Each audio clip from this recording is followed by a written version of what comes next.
Bonjour, je m'appelle Gabriel, développeur de la Pyramide 2000. Et chaque lundi, je vous partage des solutions concrètes qui ont fait leurs preuves dans le but de vous aider à avoir une vie beaucoup plus épanouissante. Aujourd'hui, je vais vous donner 3 clés pour trouver votre mission de vie. À tout de suite.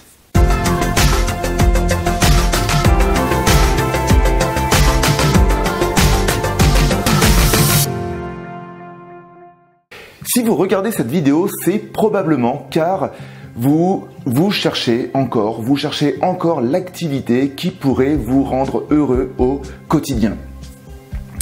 Clairement, j'ai vu par le passé des personnes qui très rapidement savaient exactement ce qu'elles voulaient faire de leur vie. Et il y a d'autres personnes, et j'en ai fait partie, qui ont mis des années avant de trouver une activité qui pouvait leur apporter un épanouissement au quotidien. Donc, l'idée déjà de la mission de vie, pour donner une définition, c'est une croyance qui est que nous sommes sur Terre pour accomplir une activité dans le but d'aider les autres. Voilà, nous avons un talent et nous devons l'utiliser. Alors déjà le trouver, c'est aussi pour ça que vous regardez cette vidéo. Et ensuite l'utiliser pour aider et apporter sa contribution envers les autres et envers le monde. Donc, quand nous sommes alignés avec cette mission de vie, nous ressentons du bien-être au quotidien. Et ça, qu'est-ce que ça fait du bien ? On ressent une certaine fluidité dans les actions que l'on fait quotidiennes. Et du coup, ça ne demande pas beaucoup d'efforts dans tout ce que l'on accomplit. Par rapport à ça, il y a une phrase que j'aime beaucoup qui vient d'une personne pareil, que j'aime énormément, qui me disait, tu sais Gabriel, dans la vie, si tu dois défoncer des portes pour avancer, c'est qu'il y a quelque chose qui cloche quelque part. Par contre, si les portes que tu ouvres, elles s'ouvrent toutes seules, eh bien c'est sûrement que tu es sur ta mission de vie. Eh bien voilà, c'est le message que je vous transmets aussi à vous. Donc le fait de ne pas faire beaucoup d'efforts. Et donc du coup, par rapport à ça, quand nous sommes alignés à notre mission de vie, eh bien les périodes de doute sont beaucoup moins longues ou on n'en a pratiquement pas. Parce qu'à chaque fois, il y a notre cœur qui nous dit « T'inquiète pas, tu es sur ton chemin et les choses vont bien se passer. » C'est pas la peine de se faire une montagne de s'imaginer une montagne de problèmes. Tu es sur ta mission et confiance en l'univers, ça va bien se dérouler. A contrario, quand nous ne sommes pas alignés avec notre mission de vie, et c'est peut-être votre cas, eh bien, vous ressentez peut-être aujourd'hui de l'anxiété au quotidien.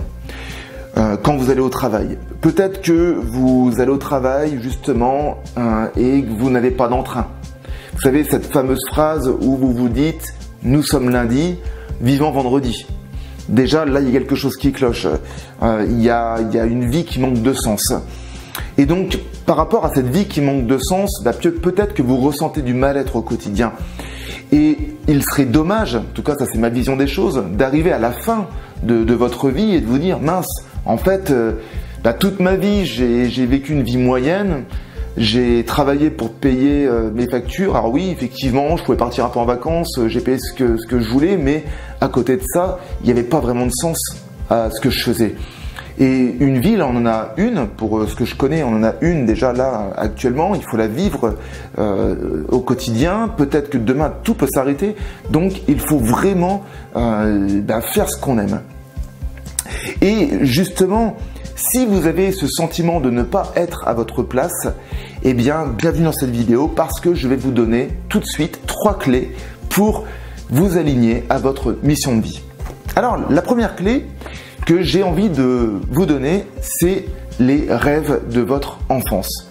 Et là, ce que je vous propose, c'est en faisant de la méditation, en étant au calme, en faisant par exemple une balade dans la forêt, essayez de vous rappeler de vos rêves d'enfance. Qu'est-ce que vous rêviez de faire? Quelle était l'activité, la profession que vous rêviez de faire étant enfant? Ensuite, pourquoi vous rêviez de faire cette activité? Vous pouvez vous poser la question, qu'est-ce qui vous animait à vouloir faire ce métier? Et surtout, en vous imaginant faire ce métier, qu'est-ce que vous retirez comme bénéfice? Là est la question, pardon. On va prendre un exemple. Imaginons que quand vous étiez enfant, vous souhaitiez devenir, je sais pas moi, maîtresse ou maître d'école. Eh bien, peut-être qu'aujourd'hui vous n'êtes pas maître d'école, mais au-delà de ça, pourquoi vous vouliez faire maître ou maîtresse d'école? Est-ce que il n'y a pas cette envie de transmettre un savoir? Parce que quand on a envie de transmettre un savoir, par exemple l'exemple, là je suis en train de tourner des vidéos, eh bien je suis en train de transmettre un savoir, eh bien pour autant je ne suis pas maître d'école, mais quelque part ça s'en rapproche.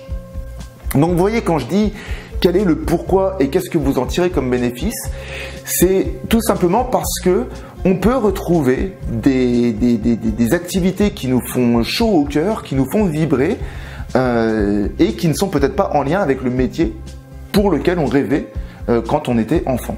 Donc ça, c'est la première clé, c'est les rêves de mon enfance. La deuxième clé que je vous donne, c'est les passions. Qu'est-ce qui vous passionne? Essayez d'identifier dans votre vie les activités qui vous ont passionné à un instant T.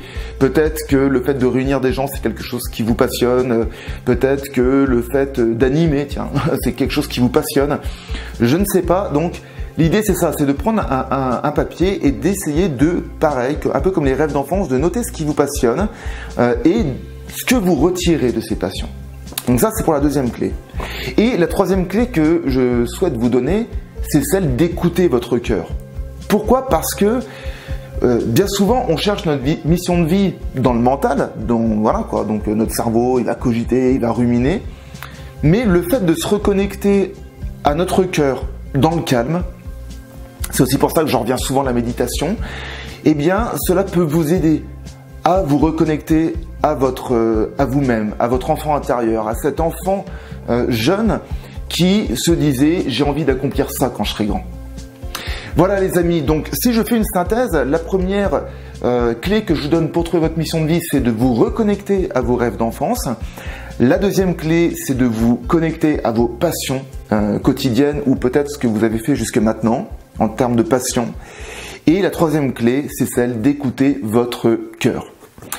J'espère que cette vidéo vous aidera à trouver un éclaircissement dans ce que vous souhaitez faire au quotidien. En attendant de vous retrouver lundi prochain, je vous souhaite à tous une agréable semaine et n'oubliez jamais que toute évolution provient d'une action. Prenez soin de vous. Ciao.